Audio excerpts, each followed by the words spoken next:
Body lotion for the body. Stop playing.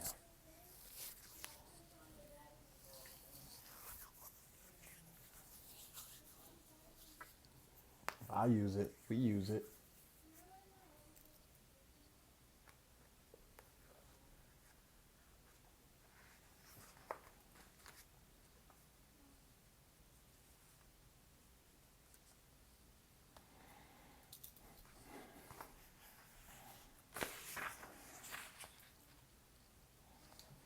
Part 3. How to win people to your way of thinking. Chapter 1. You can't win an argument. Shortly after the close of World War I earned an invaluable lesson one night in London. I was manager at the time for Sir Ross Smith. During the war, Sir Ross had been Australian ace of the Palestine. Australian ace out in Palestine. And shortly after peace was declared, he astonished the world by flying halfway around it in 30 days. No such feat had ever been attempted before. It created a tremendous sensation. The Australian government awarded him $50,000. The King of England knighted him, and for a while he was the most talked about man under the Union Jack. I was attending a banquet one night given in Sir Ross's honor, and during the dinner, the man sitting next to me told a humorous story which hinged on the quotation, "It is a divinity that shapes our ends. Rough hew them how we will." The recounter mentioned that the quotation was from the Bible. He was wrong. I knew that. I knew it positively. There couldn't be the slightest doubt about it. And so, to get a feeling of importance and display my superiority, I appointed him myself as an unsolicited and unwelcome committee of one to correct him. He stuck to his guns. What? From Shakespeare? Impossible.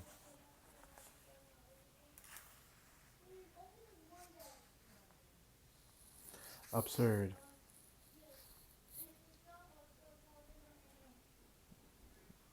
That quotation was from the Bible. And he knew it.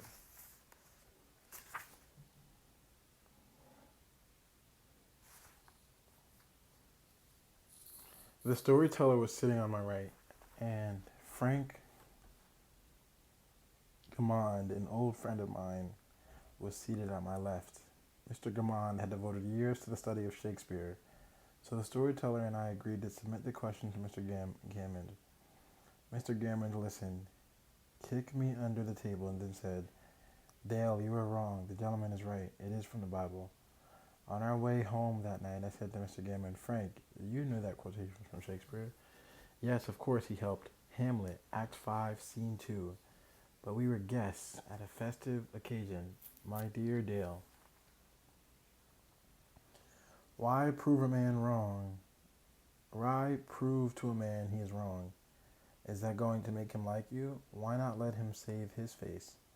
He didn't ask for your opinion. He didn't want it. Why argue with him? Always avoid the acute angle. A man who said that taught me a lesson I'll never forget. I not only had made the storyteller uncomfortable, but had put my friend in an embarrassing situation. How much better would it have been had I not become argumentative?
It was a sorely needed lesson because I had been an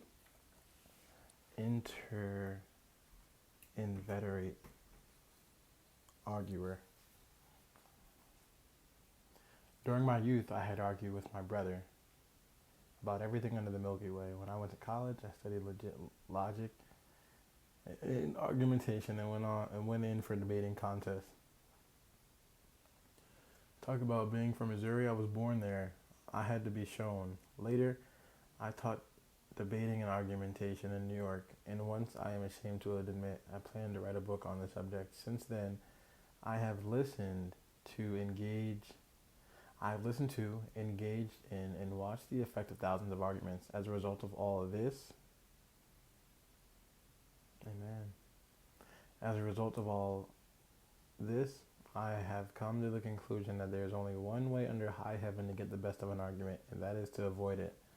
Avoid it as you would avoid rattlesnakes and earthquakes. 9 times out of 10, an argument ends with each of the contestants more firmly convinced than ever that he is absolutely right. You can't win an argument. You can't, because if you lose it, you lose it. If you win it, you lose it. Why? Well, suppose you triumph over the other man and shoot his argument full of holes and prove that he is non compos mentis. Then what? You will feel fine, but what about him? You have made him feel inferior. You have hurt his pride. He will resent your triumph, and a man convinced against his will is of the same opinion still. I'm going to start that one. A man convinced against his will is of the same opinion still.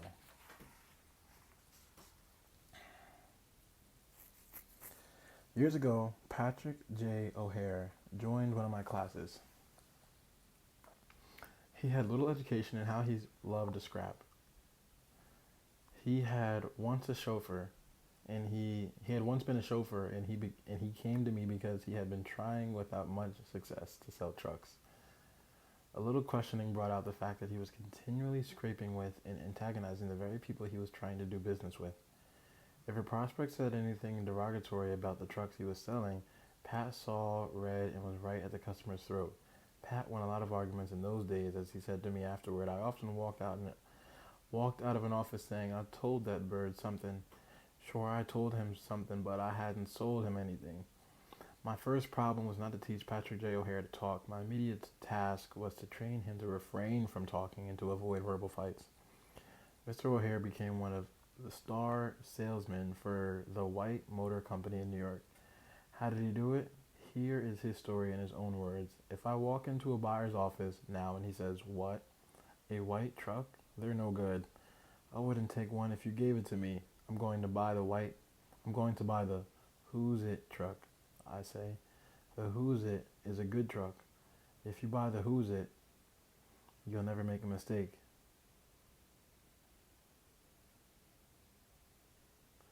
The Who's Its are made by a fine company and sold by good people. He is speechless then. There was no room for an argument. He says the Who's It is best, and I say sure it is. He has to stop. He can't keep on all afternoon saying it's the best when I'm agreeing with him. We then get off the subject of Who's It, and I begin to talk about the good points of the white truck. There was a time when a remark like this, like his first one, would have made me see scarlet and red and orange. I would not start arguing against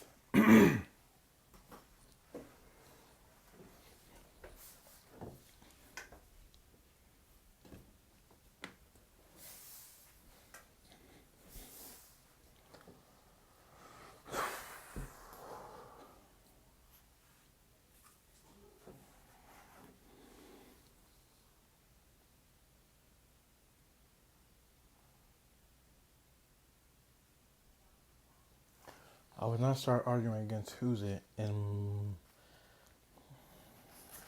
let me read that again. I would start arguing against the Who's It, and the more I argued against it, the more my prospect argued in favor of it, and the more he argued, the more he sold himself on my competitor's product. As I look back now, I wonder how I was ever able to sell anything. I lost years of my life in scrapping and arguing. I kept my mouth shut now. I keep my mouth shut now. It pays. As wise old Ben Franklin used to say, if you argue and rankle and contradict, you may achieve a victory sometimes, but it will be an empty victory because you will never get your opponent's goodwill. So figure it out for yourself. Which would you rather have, an academic theoretical victory or a person's goodwill? You can seldom have both. The Boston Transcript once printed this bit of significant doggerel. Here lies the body of Williams J., who died maintaining his right way, who died maintaining his right of way. He was right, dead right, as he sped along, but he's just as dead as if he were wrong. You may be right, dead right, as you speed along in your argument, but as far as changing another's mind is concerned, you will probably be just as futile as if you were wrong. Frederick S. Parsons, an income tax consultant, had been disputing and wrangling for an hour with a government tax inspector. An item of $9,000 was at stake. Mr. Parsons claimed that his $9,000 was in reality a bad debt, that it would never be collected, that it ought not to be taxed. Bad debt, my eye, retorted the inspector. It must be taxed. This inspector was cold, arrogant, and stubborn, Mr. Parsons said as he told the story to the class. Reason was wasted, and so were facts. The longer we argued, the more stubborn he became, so I decided to avoid argument. Changing the subject and give him appreciation, I said, I suppose this is a very pretty manner in comparison with the really important and difficult decision you're required to make. I'll repeat that again. I said, I suppose this is a very petty matter in comparison with the really important and difficult decision you're required to make. I've made a study of taxation myself, but I had to get my knowledge from books.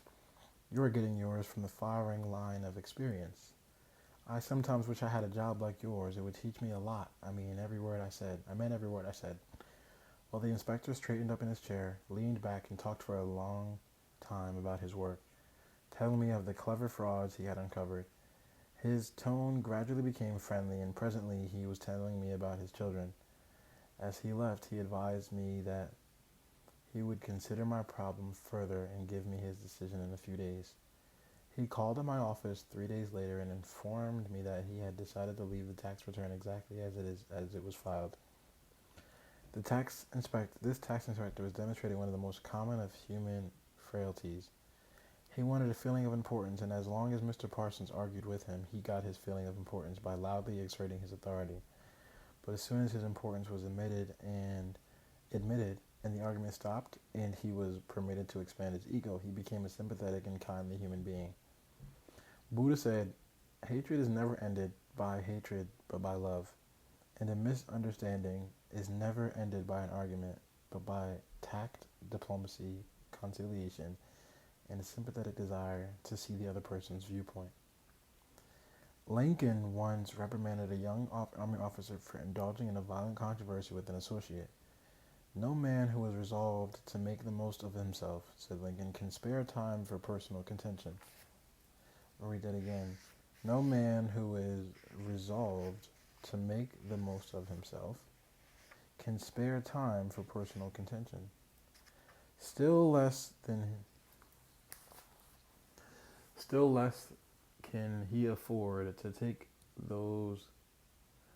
the consequences, including the vitiation of his temper and the loss than equal rights, and yield lesser ones, though clearly your own. Better give your path to a dog than be bitten by him in contesting for the right. Even killing the dog would not cure the bite. In an article in Bits and Pieces, some suggestions are made on how to keep a disagreement from becoming an argument. Welcome the disagreement. Remember the slogan, when two partners always agree, one of them is not necessary. If there is some point you haven't thought about, be thankful if it is brought to your attention. Perhaps this disagreement is your opportunity to be corrected before you make a serious mistake. Distrust your first instinctive impression. Our first natural reaction in a disagreeable situation is to be defensive. Be careful, keep calm, and watch out for your first reaction. It may be you at your worst, not your best. Control your temper. Remember, you can measure the size of a person by what makes him or her angry. Listen first. Give your opponents a chance to talk. Let them finish. Do not resist, defend, or debate. This only raises barriers. Try to build bridges of understanding. Don't build higher barriers of misunderstanding. Look for areas of agreement. When you have heard your opponents out, dwell first on the points and areas on which you agree. Be honest. Look for areas where you can admit error and say so. Apologize for your mistakes. It will help disarm your opponents and reduce defensiveness. Promise to think over your opponent's ideas and study them carefully, and mean it. Your opponents may be right. It is a lot easier at this stage to disagree, to think about their points, than to move rapidly ahead and find yourself in a position where your opponents can say, "We tried to tell you, but you wouldn't listen."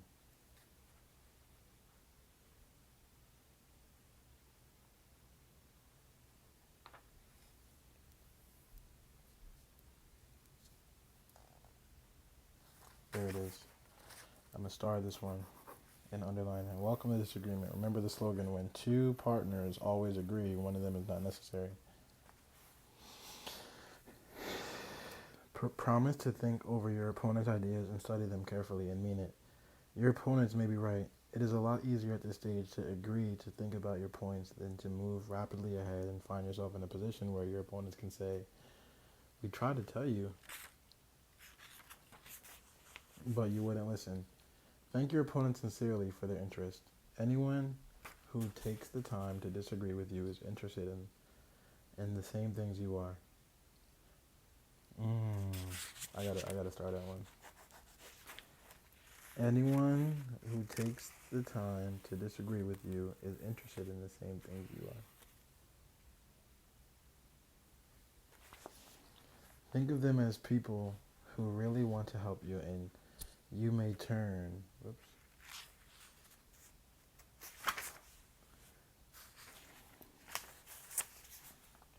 Think of them as people who really want to help you, and you may turn your opponents into friends. Postpone action to give both sides time to think through the problem. Suggest that a new meeting be held later that day or the next day, when all the facts may be brought to bear. In preparation for this meeting, ask yourself some hard questions. Could my opponents be right, partly right? Is there truth or merit in their position or argument? Is my reaction one that will relieve the problem, or will it just relieve any frustration? Will my reaction drive my opponents further away or draw them closer to me? Will my reaction elevate the estimation good people have of me? Will I win or lose? What price will I have to pay if I win? If I am quiet about it, will the disagreement blow over? Is this difficult situation an opportunity for me? Opera tenor Jan Pierce, after he was married nearly 50 years, once said, "My wife and I made a pact a long time ago, and we've kept it, no matter how angry we've grown with each other. When one yells, the other should listen. Because when two people yell, there is no communication, just noise and bad vibrations." Principle 1. The only way to get the best of an argument is to avoid it.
sure way of making enemies and how to avoid it.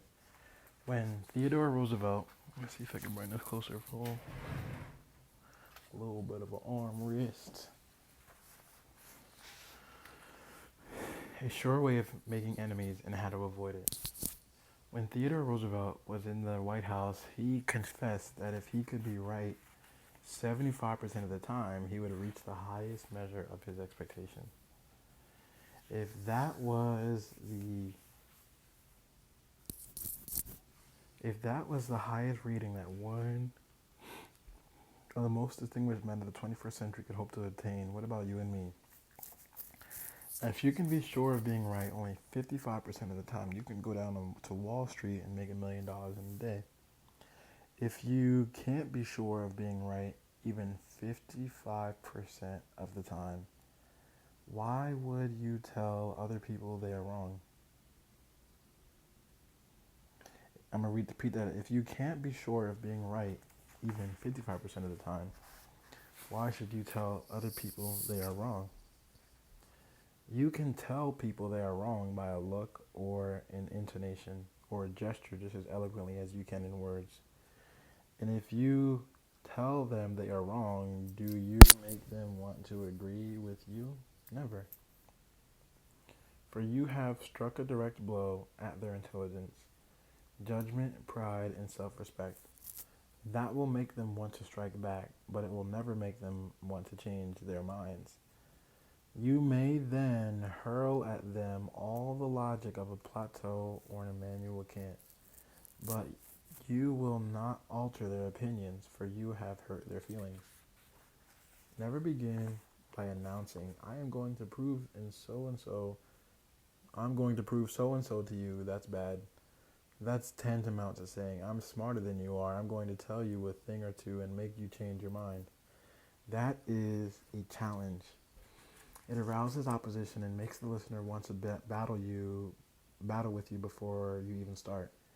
It is difficult under even the most benign conditions to change people's mind. So why make it harder? Why handicap yourself? Excuse me. If you're going to prove anything, don't let anybody know it. Do it so subtly, so adroitly that no one will feel that you are doing it. This was expressed succinctly by Alexander Pope. Men must be taught as if you taught them not, and things unknown proposed as things forgot. That's fire. Hold on now. I'm going to start that one. Men must be taught as if you taught them not, and things unknown proposed as things forgot.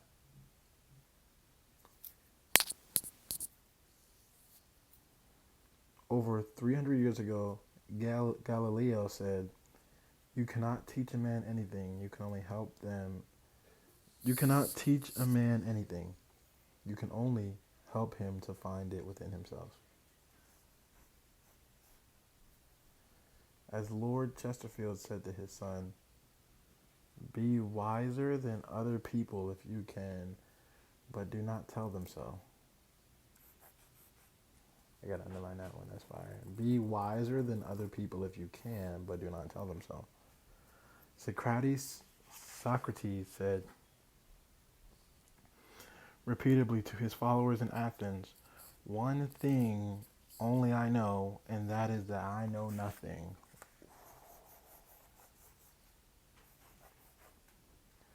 Well, I can't hope to be any smarter than Socrates, so I have quit telling people they are wrong, and I find that it pays. The person makes a statement that you think is wrong. Yes, even that you know is wrong. Isn't it better to begin by saying, well now, look, I thought otherwise, but I may be wrong. I frequently am, and if I am wrong, I want to be put right. Let's examine the facts.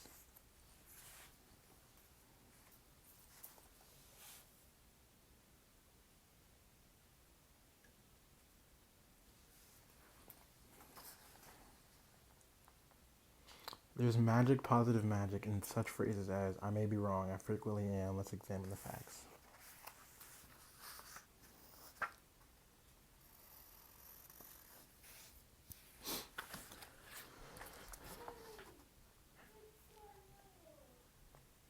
Nobody in the heavens above or on earth, beneath or in the waters under the earth, will ever object to your saying, I may be wrong, let's examine the facts.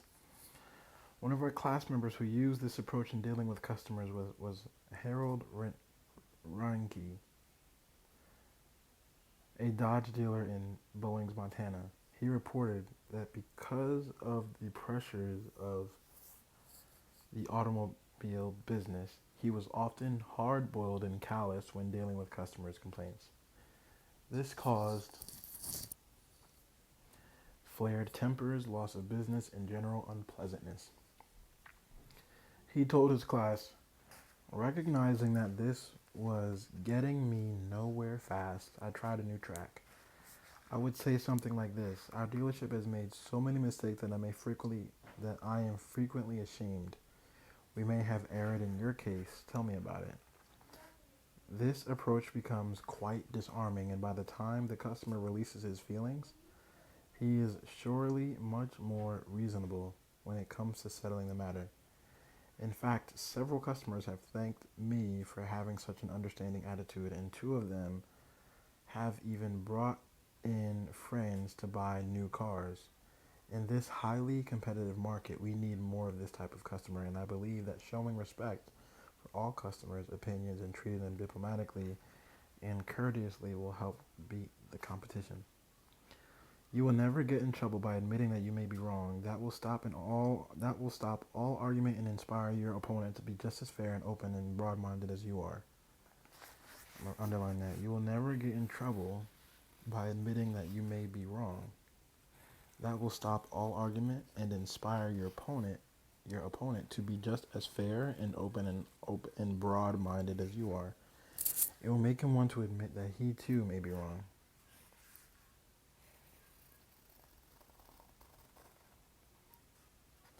If you know positively that a person is wrong and you bluntly tell him or her so, what happens?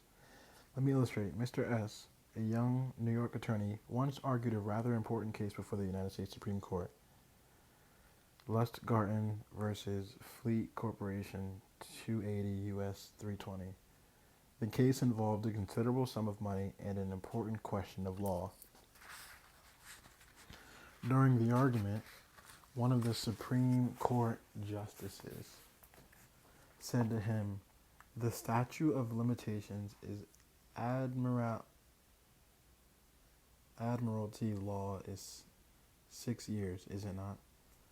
Mr. S. stopped, stared at the justice for a moment, and then said bluntly, Your Honor, there is no statute of limitations in admiralty. A hush fell on the court, said Mr. Essen, as he related his experience to one of the author's classes, and the temperature in the room seemed to drop to zero. I was right. The justice was wrong, and I had told him so. But did that make him friendly? No, I still believe that I had the law on my side, and I know that I spoke better than I ever spoke before, but I didn't persuade. I made the enormous blunder of telling a very learned and famous man that he was wrong. Few people are logical. Most of us are prejudiced and biased. Most of us are blighted with preconceived notions, with jealousy, suspicion, fear, envy, and pride. And most citizens don't want to change their minds about their religion or their haircut or communism or their favorite movie star. So, if you are inclined to tell people they are wrong, please read the following paragraph every morning before breakfast. It is from James Harvey Robinson's enlightening book, The Mind in the Making. We sometimes find ourselves changing our minds without any resistance or heavy emotion, but if we are told we are wrong, we resent the imputation and harden our hearts. We are incredibly heedless in the formation of our beliefs, but find ourselves filled with an illicit passion for them when anyone proposes to rob us of our companionship. It is obviously not the ideas themselves that are dear to us, but our self-esteem which is threatened. The little word "my" is the most important one in human affairs, and properly to reckon with it is the beginning of wisdom. It has the same force whether it is my dinner, my dog, and my house, or my father, and my country, and my God. We not only resent the imputation that our watch is wrong or our car shabby, but that our conception of the canals of Mars of the pronunciation of Epictetus, of the medicinal value of salicin, or the date of Sargon. Sargon 1 is subject to revision. We like to continue to believe that we have been accustomed to accept as true, and the resentment aroused when doubt is cast upon any of our assumptions lead us to seek every manner of excuse for clinging to it. The result is that most of our so-called reasoning consists in finding arguments for going on believing as we already do. Carl Rogers, the eminent psychologist, wrote in his book On Becoming a Person, "I have found it of enormous value when I can permit myself to understand the other person. The way in which I have worded this statement may seem strange to you." I'm going to repeat it then. "I have found it of enormous value when I can permit myself to understand the other person." The way in which I have worded this statement may seem strange to you. Is it necessary to permit oneself to understand another? I think it is. Our first reaction to most of the statements, which we hear from other people, is an evaluation or judgment rather than an understanding of it. When people, when someone expresses some feeling, attitude, or belief or tendency, is almost immediately to feel that's right or that's stupid, that's abnormal, that's unreasonable, that's incorrect, that's not nice. Very rarely do we permit ourselves to understand precisely what the meaning of the statement is to the other person. I once employed an interior decorator to make some draperies for my home. When the bill arrived, I was dismayed. A few days later, a friend dropped in and looked at the draperies. The price was mentioned, and she exclaimed with a note of triumph, "What? That's awful. I'm afraid he put one over on you." True, yes, she had told the truth, but few people like to listen to truths that reflect on their judgment. So, being human, I tried to defend myself. I pointed out that the best is eventually the cheapest. The best is eventually the cheapest. That one can't expect to get quality and artistic taste at bargain basement prices, and so on and so on. The next day, another friend dropped in and admired the draperies, bubbled over with enthusiasm, and expressed a wish that he could afford such exquisite creations for her home. My reaction was totally different. Well, to tell you the truth, I said, "I can't afford them myself. I paid too much. I'm sorry I ordered them." When we are wrong, we may admit it to ourselves, and if we are handled gently and tactfully, we may admit it to others and even take pride in our frankness and broad-mindedness. I'm going to underline that. When we are wrong, we may admit it to ourselves, and if we are handled gently and tactfully, we may admit it to others, and even take pride in our frankness and broad-mindedness. But not if someone else is trying to ram the unpalatable fact down our esophagus. Horace Greeley, the most famous editor in America during the time of Civil War, disagreed violently with Lincoln's policies. He believed that he could drive Lincoln into agreeing with him by a campaign of argument, ridicule, and abuse. He waged this bitter campaign month after month, year after year. In fact, he wrote a brutal, bitter, sarcastic, and personal attack on President Lincoln the night before, the night Booth shot him. But did all this bitterness make Lincoln agree with Greeley? Not at all. Ridicule and abuse never do. If you want some excellent suggestions about dealing with people and managing yourself and improving your personality, read Benjamin Franklin's autobiography.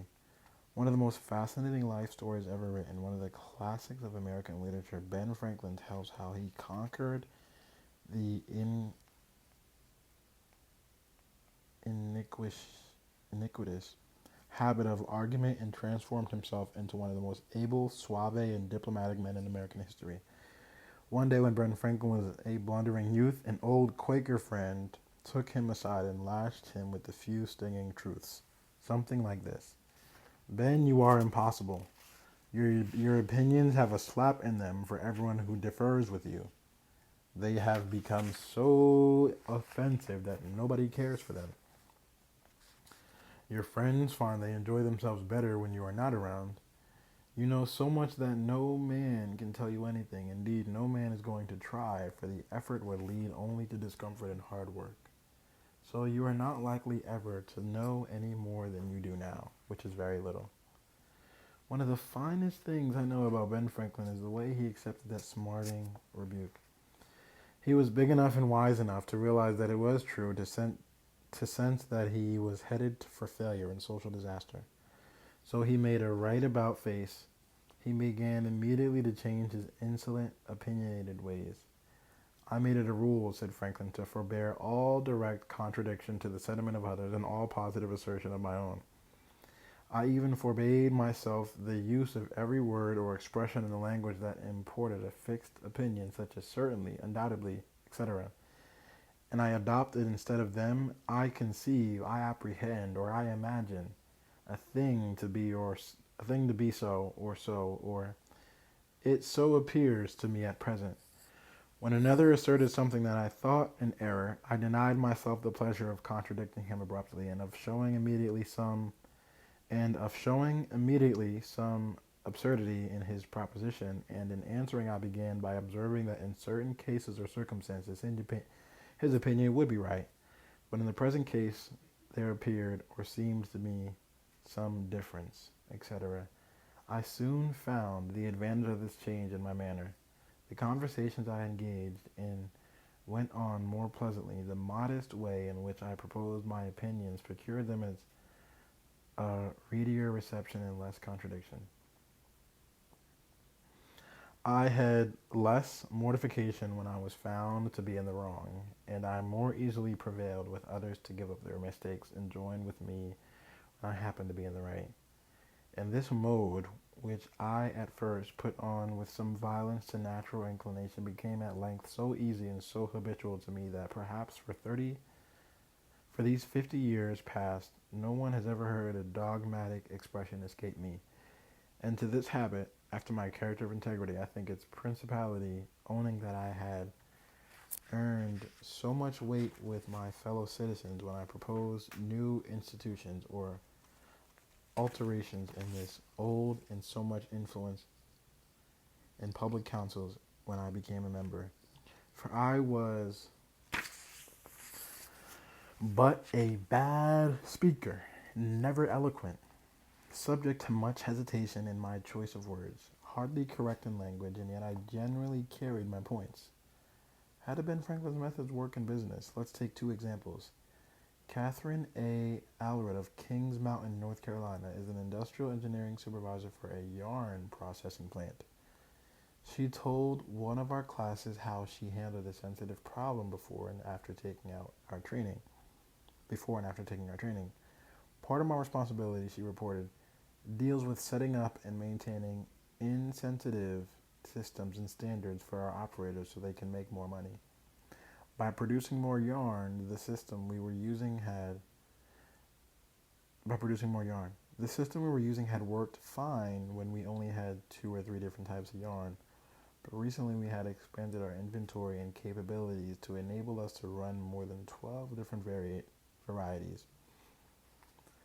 The present system was no longer adequate to pay the operations fairly for the work being performed and give them an incentive to increase production. I had worked up a new system which would enable us to pay the operator by the class of yarn she was running at one particular time. With my new system in hand, I entered the meeting determined to prove the management that my system was the right approach. I told them in detail how they were wrong and showed where they were being unfair and how I had all the answers they needed. To say the least, I failed miserably. I had become so busy defending my position on the new system that I had left them no opening to graciously admit their problems on the old one. The issue was dead. After several sessions of this course, I realized all too well where I had made my mistakes. I called another meeting, and this time I asked where they felt their problems were. We discussed each point, and I asked them for their opinions on which was the best way to proceed. With a few low-keyed suggestions at proper intervals, I let them develop my system themselves.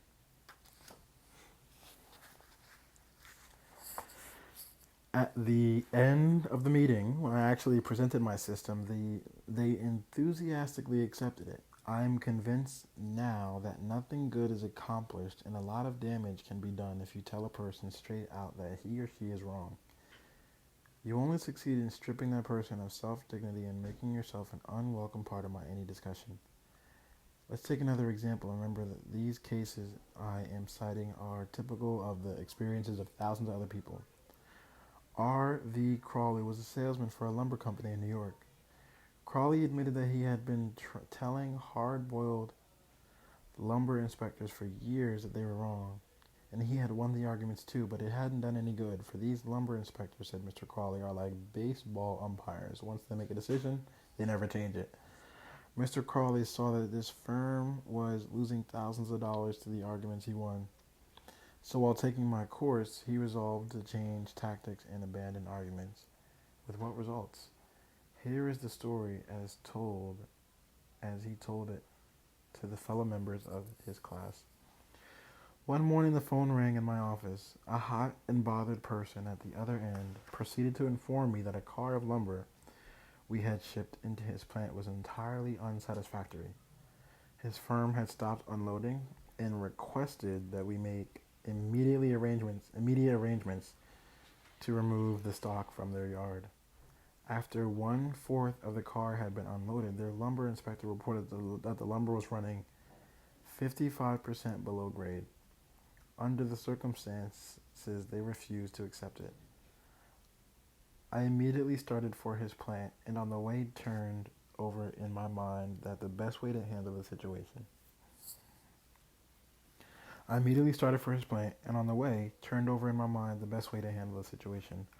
Ordinarily, under such circumstances, I should have quoted grading rules and tried, as a result of my own experience and knowledge as a lumber inspector, to convince the other inspector that the lumber was actually up to grade, that he was misinterpreting the rules in his inspection. However, I thought I would apply the principles learned in this training. When I arrived at the plant, I found the purchasing agent and the lumber inspector in a wicked humor, both set for an argument and a fight. We walked out to the car that was being unloaded. And I requested that they continue to unload so that I could see how things were going.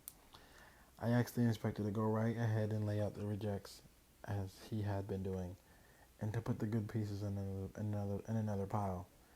After watching him for a while, it began to dawn on me that his inspection actually was much too strict and that he was misinterpreting the rules. This particular lumber was white pine, and I knew the inspector was thoroughly schooled in hardwoods, but not a competent, experienced inspector on white pine. White pine happened to be my own strong suit, but did I offer any objection to the way he was grading the lumber? No, none whatever. I kept on watching and gradually began to ask questions as to why certain pieces were not satisfactory. I didn't for one instant insinuate that the inspector was wrong. I emphasized that my only reason for asking was in order that we could give his firm exactly what they wanted in future shipments. By asking questions in a very friendly, cooperative spirit and insisting continually that they were right in laying out boards not satisfactory to their purpose, I got him warmed up, and the strained relations between us began to thaw and melt away. An occasional carefully put remark on my part gave birth to the idea in his mind that possibly some of these rejected pieces were actually within the grade that they had bought, and that their requirements demanded a more expensive grade. I was very careful, however, not to let him think I was making an issue of this point. Gradually, his whole attitude changed. He finally admitted to me that he was not experienced on white pine and began to ask me questions about each piece as it came out of the car. I would explain why such a piece came within the grade specified, but kept on insisting that we did not want him to take it if it was unsuitable for their purpose. He finally got to the point where he felt guilty every time he put a piece in the rejected pile, And at last, he saw the mistake was on their part for not having specified as a grade, as good a grade as they needed.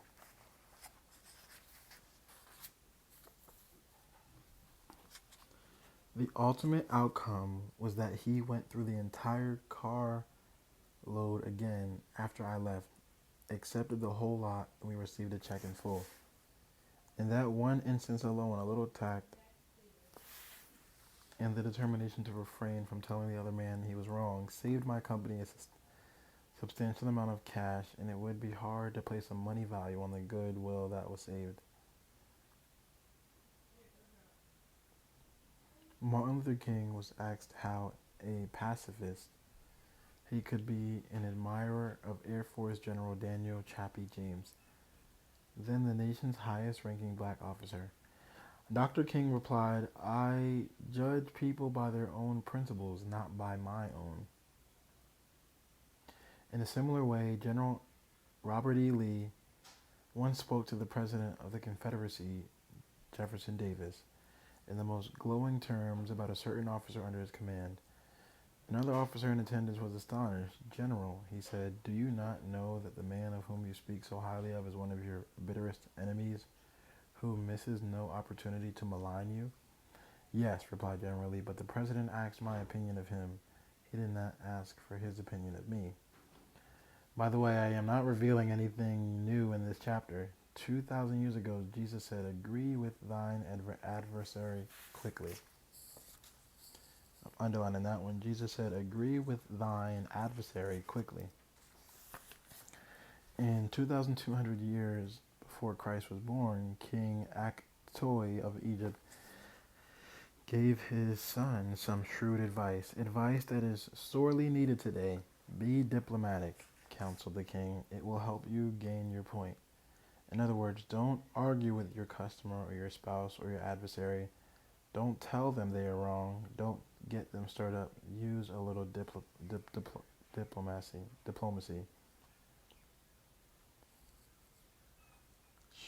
Principle 2. Show respect for the other person's opinions. Never say you're wrong. I'm saying,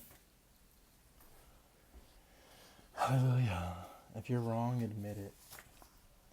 Within a minute's walk of my house, there was a wild stretch of virgin timber where the blackberry thickets foamed white in the springtime, where the squirrels nested and reared their young, and the horseweeds grew as tall as a horse's head. This unspoiled woodland was called Forest Park, and it was a forest, probably not much different in appearance from what it was when Columbus discovered America. I frequently walked in this park with Rex, my little Boston bulldog. He was a friendly, harmless little hound, and since we rarely met anyone in the park, I took Rex along without a leash or a muzzle. One day we encountered a mountain policeman in the park, a policeman itching to show his authority. What do you mean by letting that dog run loose in the park without a muzzle and leash?" he reprimanded me. "Don't you know it's against the law?" "Yes, I know it is," I replied softly, "but I didn't think he would do any harm out here."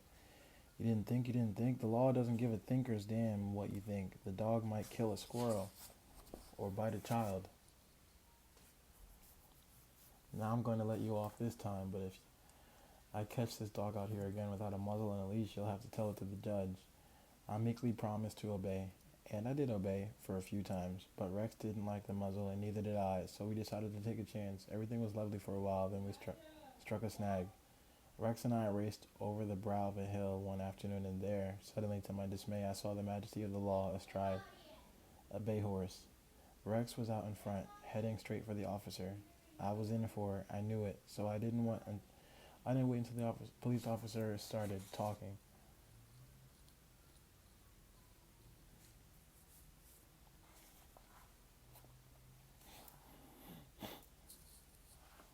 I didn't wait till the police officer started talking. I beat him to it. I said, "Officer, you caught me red-handed. I'm guilty. I have no alibis, no excuses. You warned me last week, though if I brought the dog out here again without a muzzle, you might find me." Well, now the policeman responded in a soft tone. "Well, I know it's a temptation to let a little dog like this have a little run out here when nobody's around?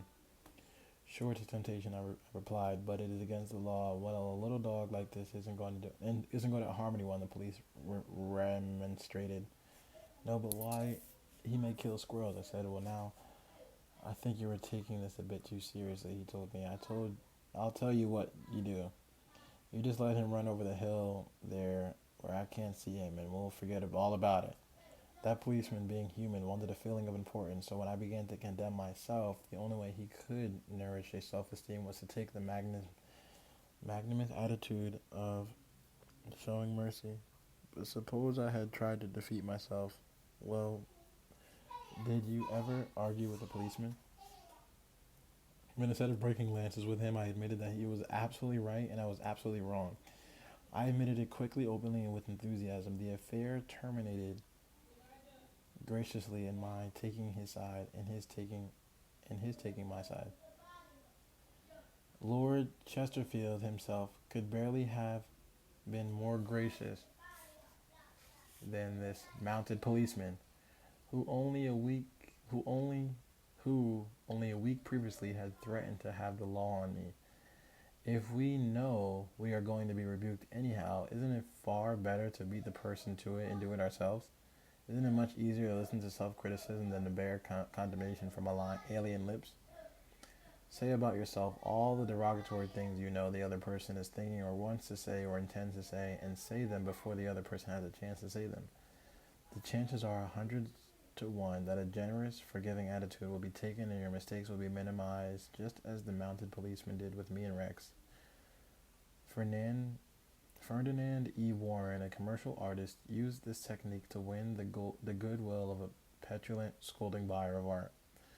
It is important in making drawings for advertising and publishing purposes to be precise and very exact, Mr. Warren said as he told the story.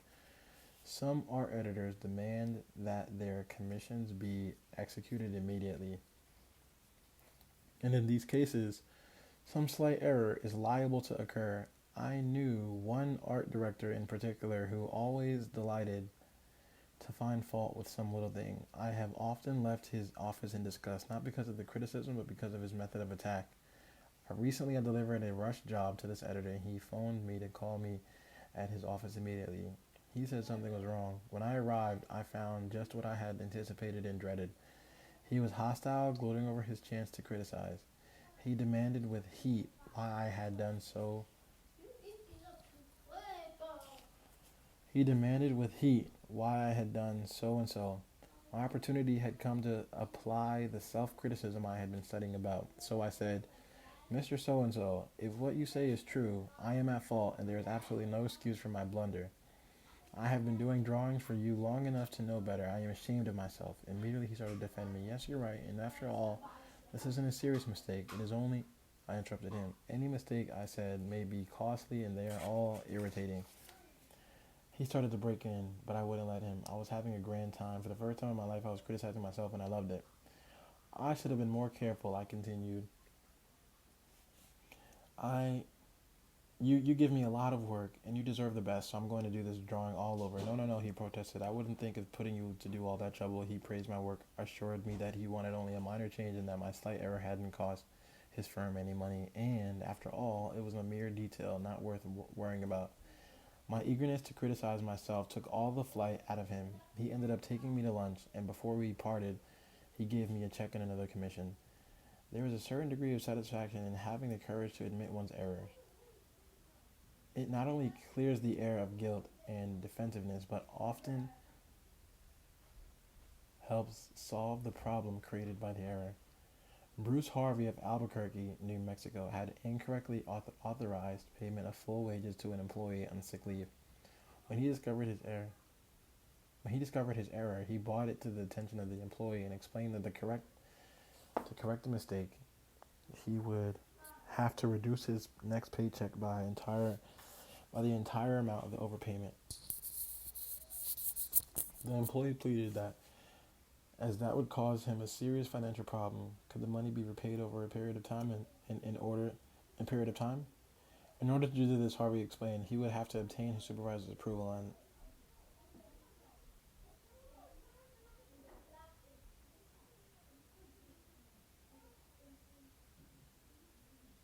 And this I knew, reported Harvey, would result in a boss-type explosion. While trying to decide how to handle the situation better, I realized that the whole mess was my fault and I would have to admit it to my boss. I walked into his office, told him that I had made a mistake, and then informed him of the complete facts. He replied in an explosive manner that it was the fault of the personal department. I repeated that it was my fault. He exploded again about carelessness in the accounting department. Again, I explained it was my fault. He blamed two other people in the office, but each time I reiterated it was my fault. Finally, he looked at me and said, "Okay, it was your fault. Now straighten it out." The error was corrected and nobody got in trouble. I felt great because I was able to handle the tense situation and had the courage not to seek alibis. My boss has had more respect for me ever since. Any fool can try to defend his or her mistakes, and most fools do, but it raises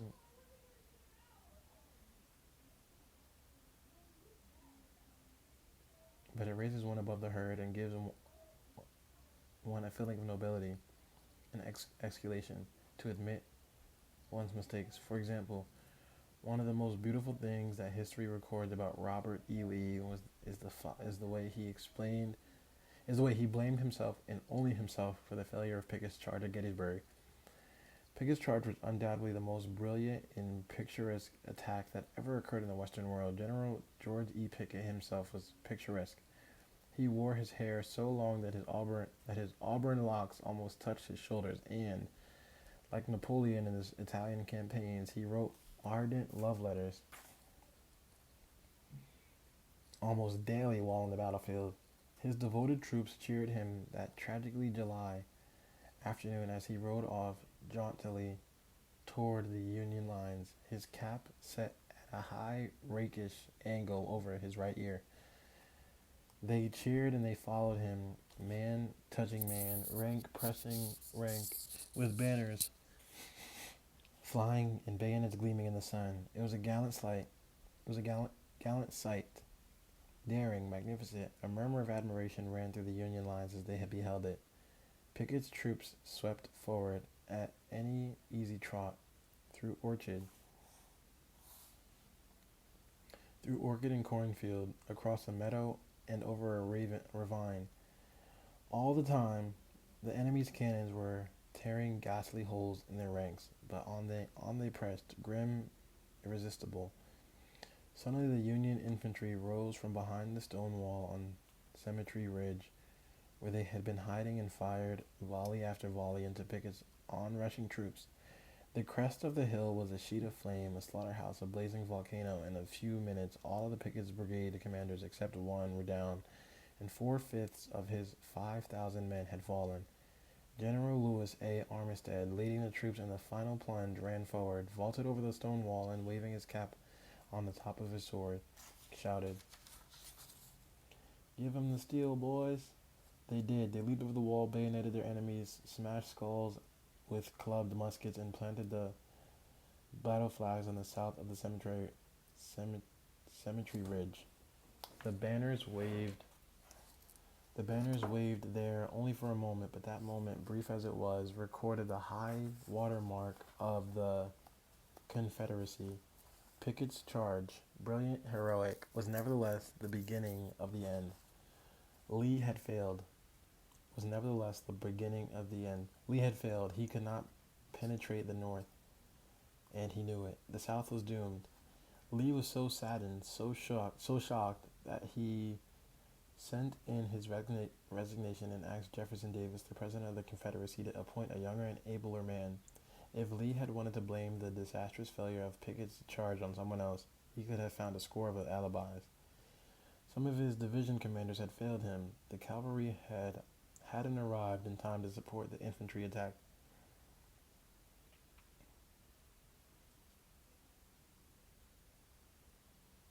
This had gone wrong, and that had gone awry. But Lee was far too noble to blame others. As Pickett's beaten and bloody troops struggled back to the Confederate lines, Robert E. Lee rode out to meet them all alone and greeted them with a self-condemnation that was little short of sublime. "All this has been my fault," he confessed. "I and I alone have lost this battle. Few generals in all history have had the courage and character to admit that. Michael Shung who teaches our course in Hong Kong, told of how the Chinese culture presents some special problems and how sometimes it is necessary to recognize that the benefit of applying a principle may be more advantageous than maintaining an old tradition. He had one middle aged class member who had been estranged from his son for many years. The father had been an opium addict but was now cured. In Chinese tradition, an older person cannot take the first step. The father felt that it was up to his son to take the initiative toward a reconciliation. In an early session, he told the class about the grandchildren. He had never seen how much he desired to be reunited with his son. His classmates, all Chinese, understood his conflict between his desire and long established tradition. The father felt that young people should have respect for their elders and that he was right in not giving in to his desire, but to wait for his son to come to him. Toward the end of the course, the father again addressed his class. I have pondered this problem, he said. Dale Carnegie says, if you are wrong, admit it quickly and emphatically. It is too late for me to admit it quickly, but I can admit it emphatically. I wronged my son. He was in the right, not wanting to see me and to expel me from his life. I may lose face by asking a younger person's forgiveness, but I was at fault, and it was my responsibility to admit this. The class applauded and gave him their full support. At the next class, he told how he went to his son's house, asked for and received forgiveness, and was now embarked on a new relationship with his son. Amen. His daughter-in-law, and the grandchildren he had at last met. Elbert Hubbard was one of the most original authors who ever stirred up a nation, and his stinging sentences often aroused fierce resentment. But Hubbard, with his rare skill for handling people, frequently turned his enemies into friends. For example, when some irritated reader wrote in to say that he didn't agree with such an article and ended by calling Hubbard this and that, Elbert Hubbard would answer like this. Come to think it over, I don't entirely agree with it myself. Not everything I wrote yesterday appeals to me today. I am glad to learn what you think on this subject. The next time you are in the neighborhood, you must visit us and we'll get the subject threshed out for all time. So here is a hand clasp over the miles, and I am yours truly. What could you say to a man who treated you like that? When we are right, let's try to win people gently and tactfully to our way of thinking. And when we are wrong, and that will be surprisingly often, if we are honest with ourselves, let's admit our mistakes quickly and with enthusiasm. Not only will that technique produce astonishing results, but believe it or not, it is a lot more fun under the circumstances than trying to defend oneself. Remember the old proverb, by fighting you never get enough, but by yielding you will get more than you expected. I'm going to underline that. But remember the old proverb, by fighting you will never get enough, but by yielding you get more than you expected. Principle 3, if you are wrong, admit it quickly and emphatically.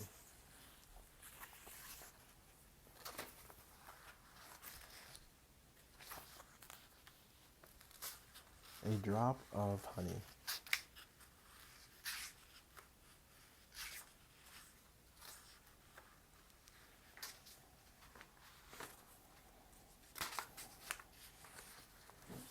A drop of honey.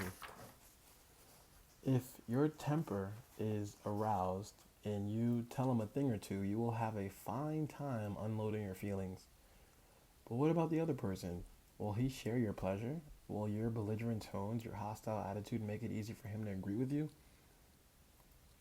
If you come at me with your fist doubled, and said Woodrow Wilson, I think I can promise you that mine will double as fast as yours, but if you come to me and say, let us sit down and take counsel together, and if we differ from each other, understand why it is that we differ, just what the points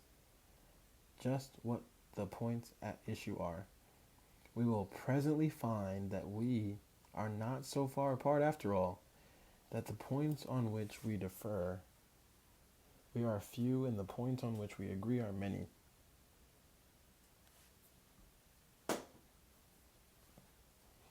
And that if we only have the patience and the candor and the desire to get together, we will get together.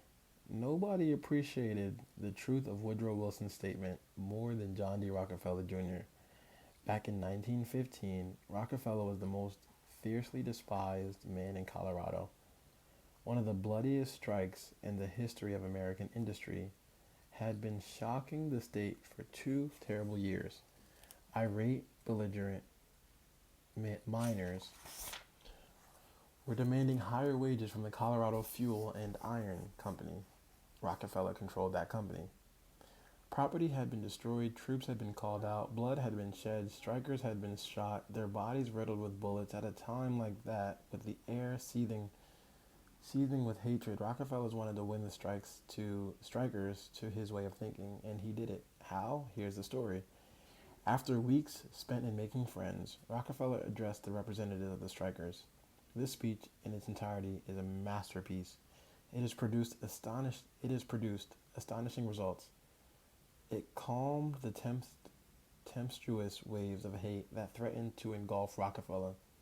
It won him a host of admirers. It presented facts in such a friendly manner that the strikers went back to work without saying another word about the increase in wages for which they had fought so violently.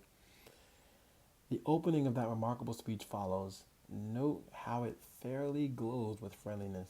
Rockefeller, remember, was talking to men who a few days previously had wanted to hang him by the neck to a sour apple tree. Yet he couldn't have been more gracious, more friendly if he had addressed to a group of medical missionaries. His speech was radiant with such phrases as "I am proud to be here.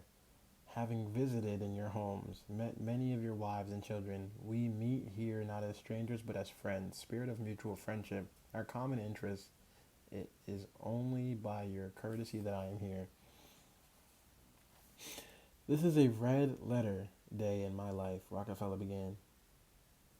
"It is the first time I have ever had the good fortune to meet the representatives of the employees of this great company, its officers and superintendents, together, and I can assure you that I am proud to be here and that I shall remember the gathering as long as I live.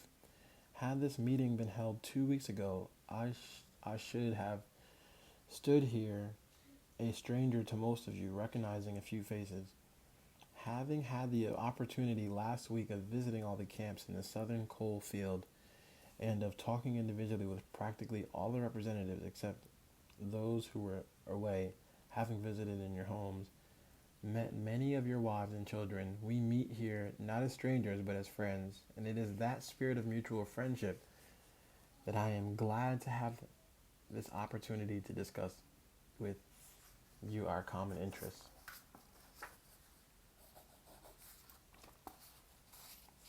Since this is a meeting of the officers of the company and the representatives of the employees, it is only by your courtesy that I am here. For I am so fortunate as to be either one or the other, and yet I feel that I am intimately associated with you men, for in a sense, I represent both the stockholders and the directors. Isn't that a superb example of the fine art of making friends out of enemies? Suppose Rockefeller had taken a different tack. Suppose he had argued with those miners and hurled devastating facts in their faces. Suppose he had told them by his tones and insinuations that they were wrong. Suppose that by all the rules of logic he had proved that they were wrong. What would have happened? More anger would have been stirred up, more hatred, more revolt. If a man's heart is rankling with discord and ill feeling toward you, you can't win him to your way of thinking with all the logic in Christendom. Scolding parents and domineering bosses and husbands and nagging wives ought to realize that people don't want to change their minds. They can't be forced or driven to agree with you or me, but they may possibly be led to if we are gentle and friendly, ever so gentle and ever so friendly." Lincoln said that, in effect, over 100 years ago. Here are his words. "It is an old and true maxim that a drop of honey catches more flies than a gallon of gall. So with men, if you would win a man to your cause, first convince him that you are his sincere friend. Therein is a drop of honey that catches his heart. That's deep, man.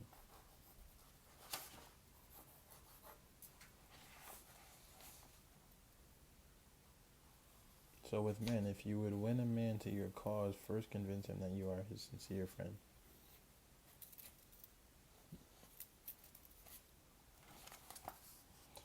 Therein is a drop of honey that catches his heart, which, say what you will, is the great high road to reason. Business executives have learned that it pays to be friendly to strikers. For example, when 2,500 employees in the White Motor Company's plant struck for higher wages and a union shop, Robert F. Black, then president of the company, didn't lose his temper and condemn and threaten and talk of tyranny and communists. He actually praised the strikers. I'm going to underline that. He actually praised the strikers. He published an advertisement in the Cleveland papers complimenting them on the peaceful way in which they had laid down their tools. Finding the strikers' pickets idle, he bought them a couple of dozen baseball hats and gloves and invited them to play ball on vacant lots. For those who preferred bowling, he rented a bowling alley. This friendliness on Mr. Black's part did what friendliness always does. It begot friendliness.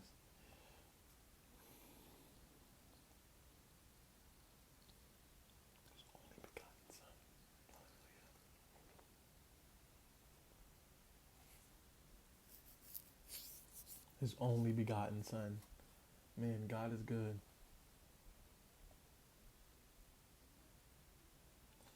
So the strikers borrowed brooms, shovels, and rubbish carts and began picking up matches, papers, cigarette stubs, and cigar butts around the factory. Imagine it. Imagine strikers tidying up the factory grounds while battling for higher wages and recognition of the union.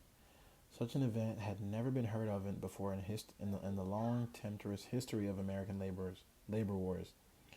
That strike ended with a compromise settlement within a week. Ended without any ill feeling or rancor.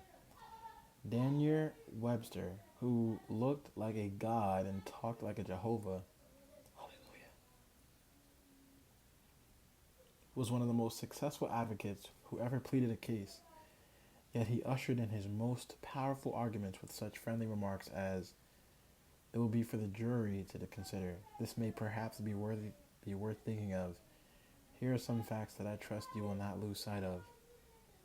Or, "You, with your knowledge of human nature, will easily see the significance of these facts." I like that one. You, with your knowledge of human nature, will easily see the significance of these facts.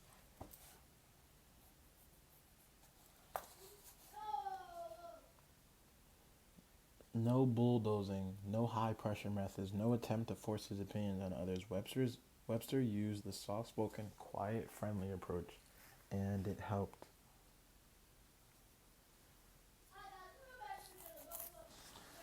It helped to make him famous. You may never be called upon to settle a strike or address a jury, but you may want to get your rent reduced. Will the friendly approach help you then? Let's see. O.L. Straub, an engineer, wanted to keep his rent reduced, and he knew his landlord was hard-boiled. I wrote him.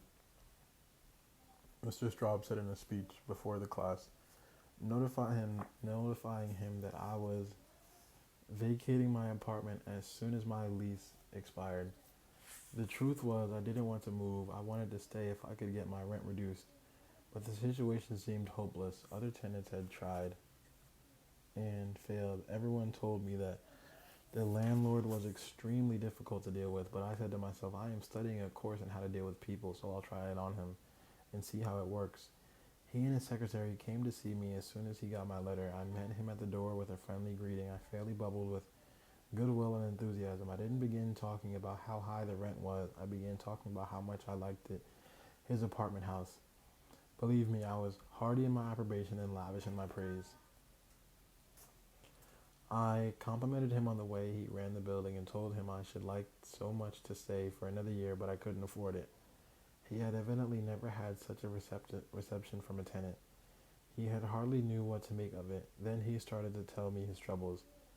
Complaining tenants, one had written him 14 letters, some of them positively insulting. Another threatened to break his lease unless his landlord kept the man on the floor above from snoring. What a relief it is, he said, to have a satisfied tenant like you. And then, without my even asking him to do it, he offered to reduce my rent a little. I wanted more, so I named the figure I could afford to pay, and he accepted without a word. As he was leaving, he turned to me and said, "What decorating can I do for you?" If I had tried to get that rent reduced by the methods the other tenants were using, I am positive I should have met with the same failure they encountered. It was the friendly, sympathetic, and appreciative approach that won. Dean Woodcock of Pittsburgh, Pennsylvania, and the superintendent of a department of the local electric company. His staff was called upon to repair some equipment on top of a pole. This type of work had formerly been performed by a different department and had only recently been transferred to Woodcock's section. Although his people had been trained in his work in the work, this was the first time they had ever eventually actually been called upon to do it. Everybody in the organization was interested in seeing if how they could handle it. Mr. Woodcock, several of his subordinates, managers, and members of the other departments of the utility went to see the operation. Many cars and trucks were there, and a number of people were standing around watching the two lone men on top of the pole. Glancing around, Woodcock noticed a man up the street getting out of his car with a camera. He began taking pictures of the scene. Utility people are extremely conscious of public relations, and suddenly Woodcock realized what this setup looked like to the man with the camera. Overkill, dozens of people being called out to a two-person job. He strolled up the street to the photographer. "I see you're interested in our operation." "Yes, and my mother will be more than interested. She owns stock in your company. This will be an eye-opener for her. She may even decide her investment was unwise." "I've been telling her for years there's a lot of waste motion in companies like yours. This proves it. The newspaper might like these pictures too." Doesn't it does look like it, doesn't it? "I think the same thing in your position, but this is a unique situation."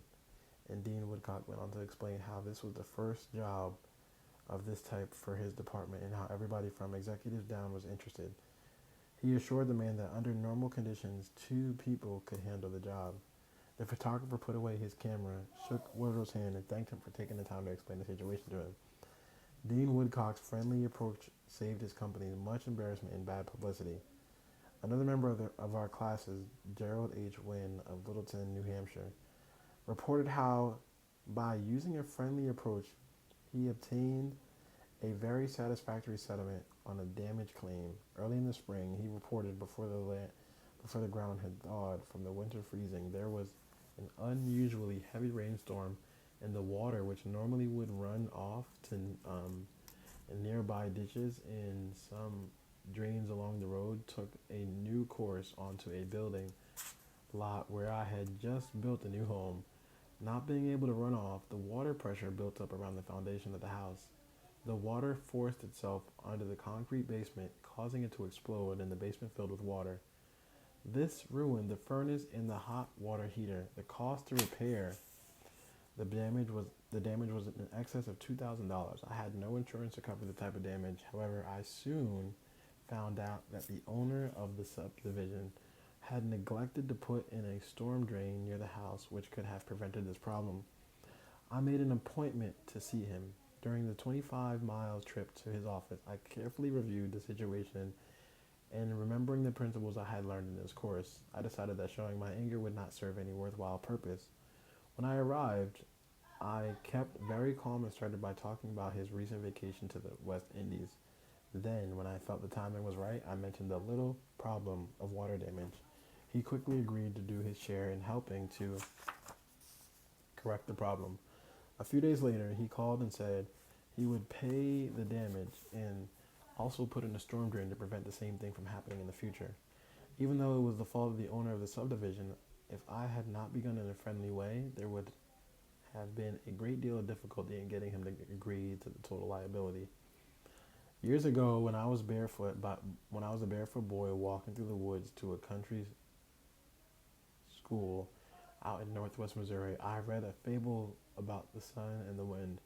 They quarreled about which the stronger, which was the stronger, and the wind said, "I'll prove it. I am. See the old man down there with the coat? I bet I can get his coat off quicker than you can." So the sun went behind a cloud, and the wind blew until it was almost a tornado. But the harder it blew, the tighter the old man clutched his coat to him. Finally, the wind calmed down and gave up. And then the sun came out from behind the clouds and smiled kindly on the old man.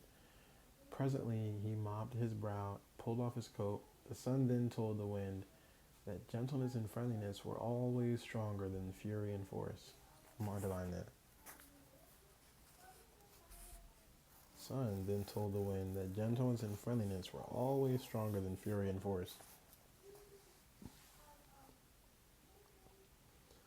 The use of gentleness and friendliness is demonstrated day after day by people who have learned that a drop of honey catches more flies than a gallon of gall. F. Gale Connor of Lutherville, Maryland, proved this when he had to take his 4-month-old car to the service department of the car dealer for the third time.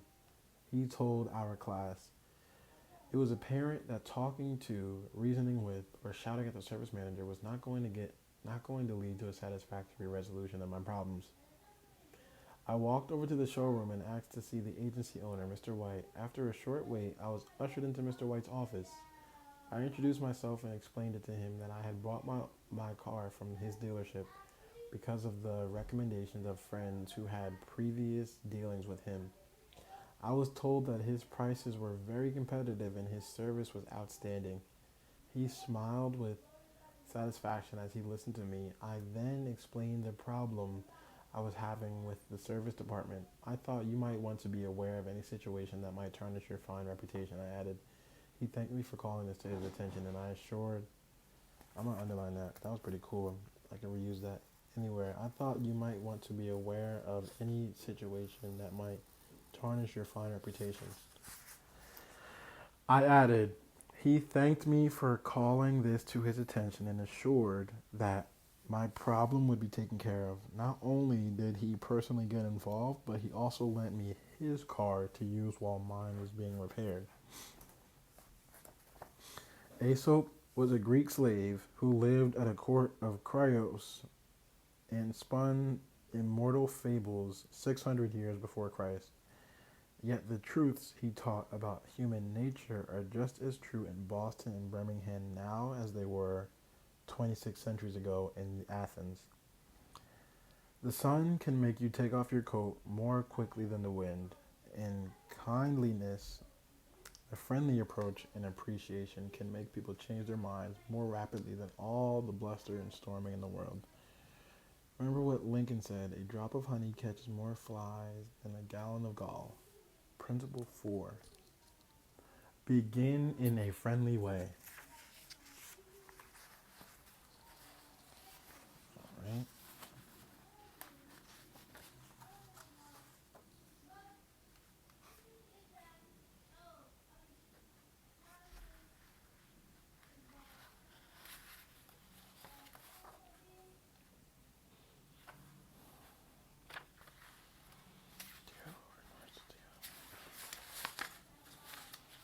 Prayed, God led me right to it. Chapters are relatively short. Chapter 5, The Secret of Socrates. In talking with people, don't begin by discussing the things on which you differ. Begin by emphasizing and keep on emphasizing the things on which you agree. Let's underline that. In talking with people, don't begin by discussing the things on which you differ. Begin by emphasizing and keep on emphasizing the things on which you agree. Keep emphasizing, if possible, that you are both striving for the same end and that your only difference is one of method and not of purpose.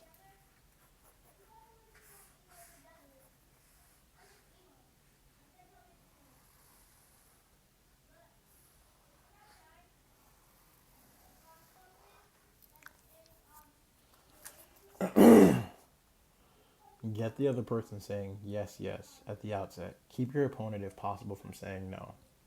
A no response, according to Professor Overstreet, is at most difficult handicap to overcome.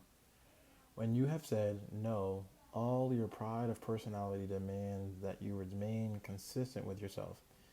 You may later feel that the no was ill advised. Nevertheless, there is your precious pride to consider. Once having said a thing, you feel you must stick to it. Hence, it is of the very greatest importance that a person be started in the affirmative direction.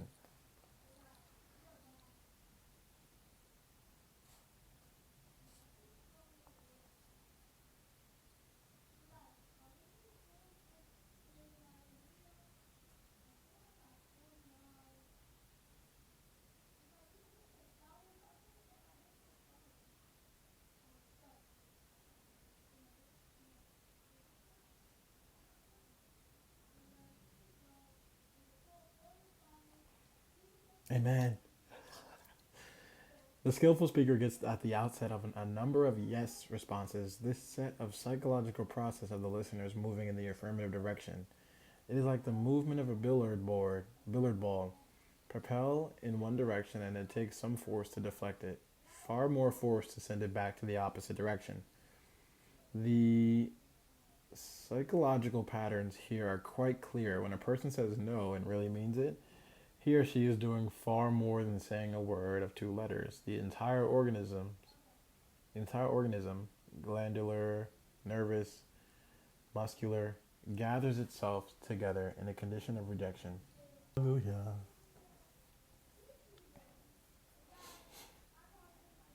Okay. I'm going to rewind that because that was actually pretty powerful. It was on a good roll. The psychological patterns here are quite clear. When a person says no and really means it, he or she is doing far more than saying a word of two letters. The entire organism, glandular, nervous, muscular, gathers itself together in a condition of rejection. There is usually in minute, but sometimes an observable degree, a physical withdrawal or readiness for withdrawal. The whole neuromuscular system, in short, sets itself on guard against acceptance. When, to the contrary, a person says yes, none of the withdrawal activities takes place. The organisms in a forward moving the organism is in a forward moving, accepting, open attitude. Hence the more yeses we can at the very outset induce, the more likely we are to succeed in capturing the attention for our ultimate proposal.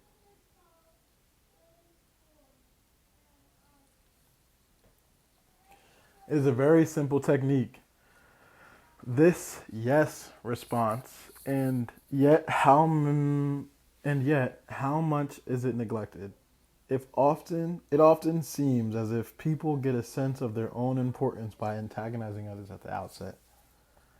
Get a student to say no at the beginning, or a customer, child, husband, or wife, and it takes the wisdom and the patience of angels to transform that bristling negative into an affirmative. The use of this yes, yes technique enabled James Eberson, who was a teller in the Greenwich Savings Bank in New York City, to secure a prospective customer who might otherwise have been lost. This man came in to open an account, said Mr. Eberson, and I gave him our usual form to fill out.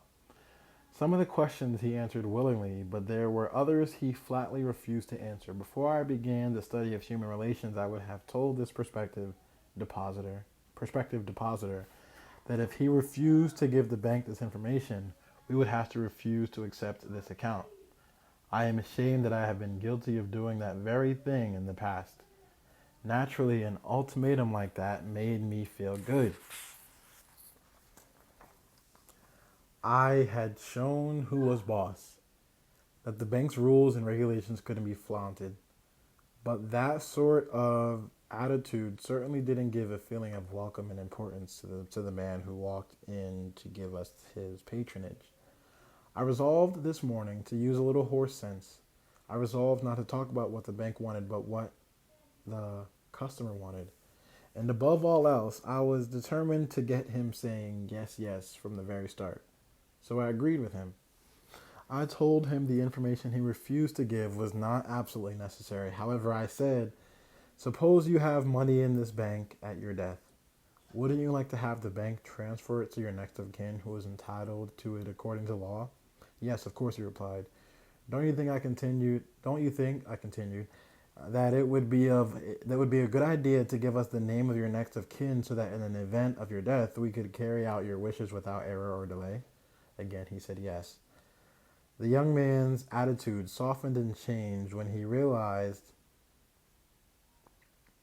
that we weren't asking for this information for our sake, but for his sake.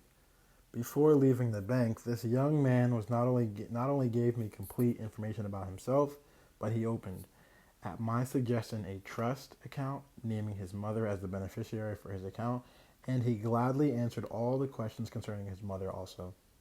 I found that by getting him to say yes, yes from the outset, he forgot the issue at stake and was happy to do all the things I suggested.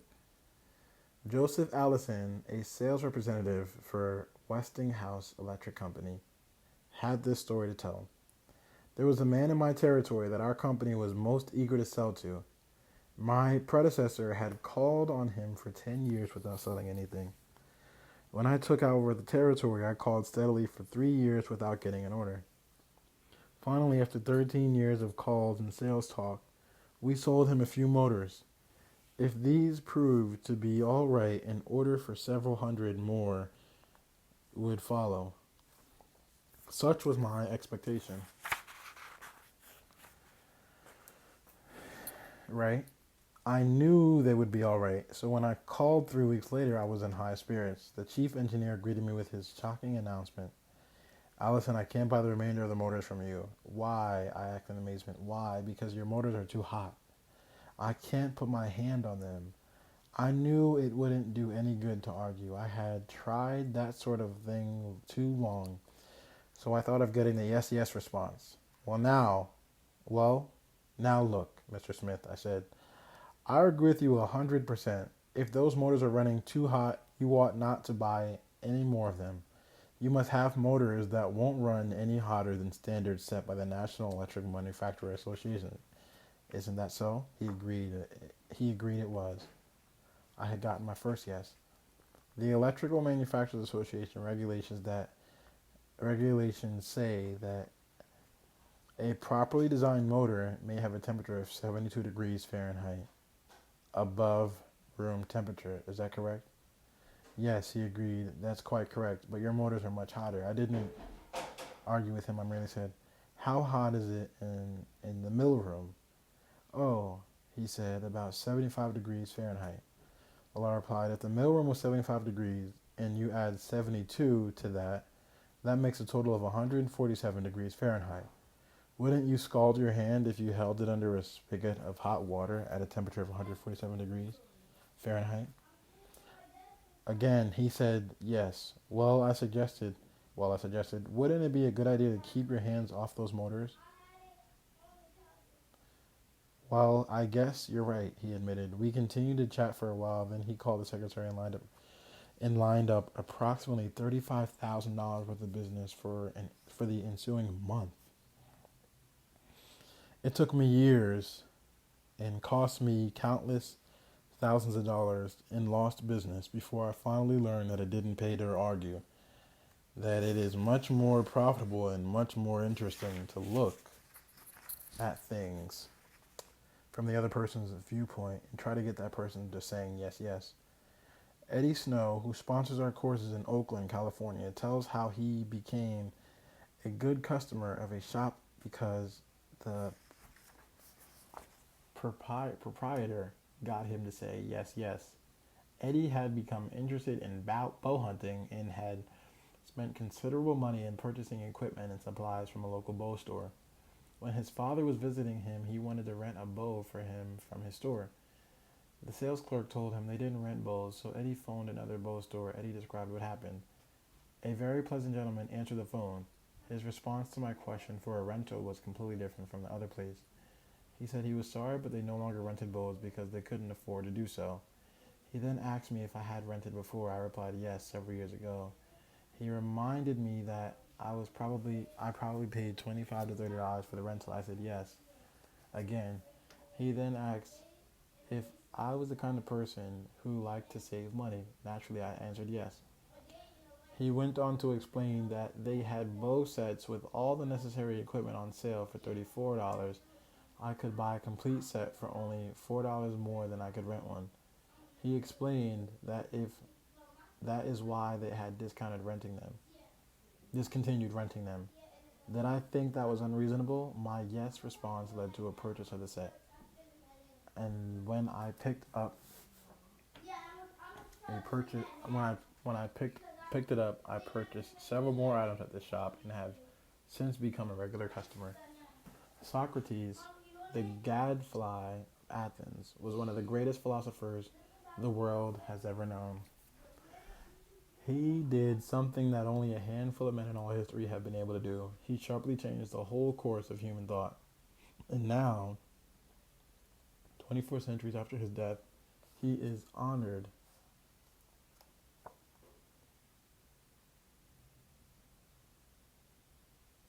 He sharply changed the whole course of human thought, and now, 24 centuries after his death, he is honored as one of the wisest persuaders whoever influenced this wrangly world. His method, did he tell people they were wrong? Oh, no, not Socrates.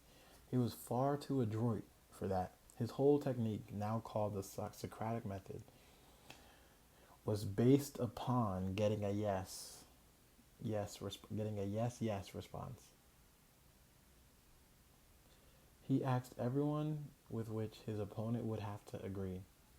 He kept on winning one admission after another until he had an armful of yeses.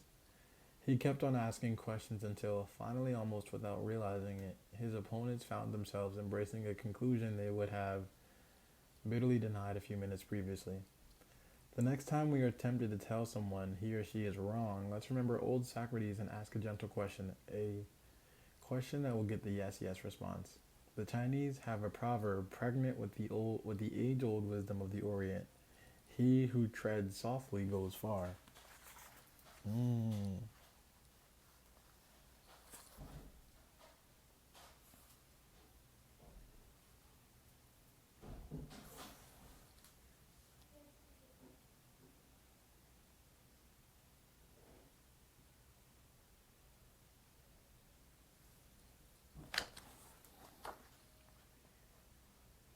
Principle 5. Get the other person saying yes immediately.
gonna pause right there. Again, if you don't use lotion, tap in, link in bio. Much love. Follow for more.